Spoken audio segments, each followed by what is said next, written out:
Hello everyone. In this tutorial, we will learn how to create wireframes in Figma Beginner Guide. Wireframes are the foundation of any design project, acting as a blueprint that helps convey the structure of a web page or app without the distraction of colors or images. If you're eager to learn how to create wireframes in Figma, you're in the right place. This beginner-friendly guide will walk you through the process step by step, ensuring that by the end, you'll feel confident in your ability to build your own wireframes using Figma's straightforward but robust tools. Even if you're new to Figma or the concept of wireframing, fear not. This tutorial is designed to ease you into the process. We'll be recreating a portion of a sample wireframe together, so you can see each part in action without feeling overwhelmed. Let's get started. Imagine having a recipe when baking. It keeps you on track and ensures your creation turns out as expected. Similarly, having a wireframe sample as a reference can save you time and help you stay focused on your design goals. Wireframes are essentially the skeleton of your design, composed of simple shapes and text that outline the layout. They help you plan where elements like headers, buttons, and images will go, without getting bogged down in details. To kick things off, let's create a frame in Figma.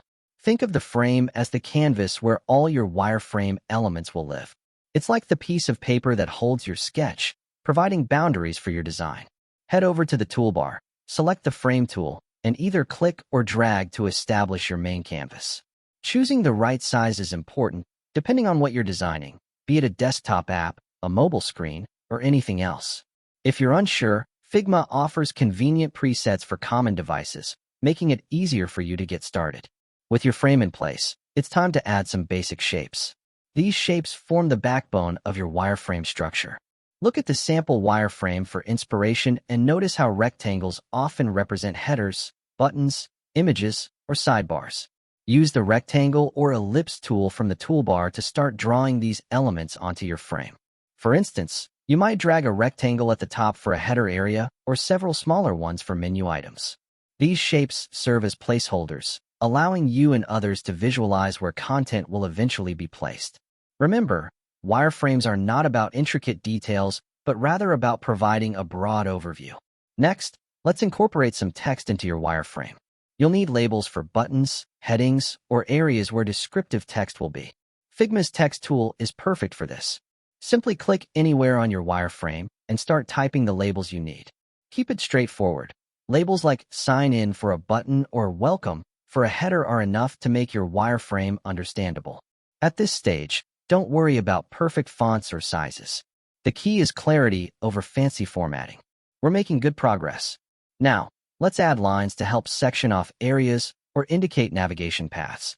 Figma's line tool allows you to draw straight dividers, perhaps to separate the header from the main content or to distinguish between menu items. These lines act as visual guides, similar to the lines in a notebook that keep your writing organized. Take a moment to align them neatly. It'll be beneficial when you or someone else revisits the wireframe. Finally, let's add more text where necessary. After arranging shapes and structure, you might notice areas that could benefit from additional notes or annotations. Perhaps you want to specify what a particular box represents.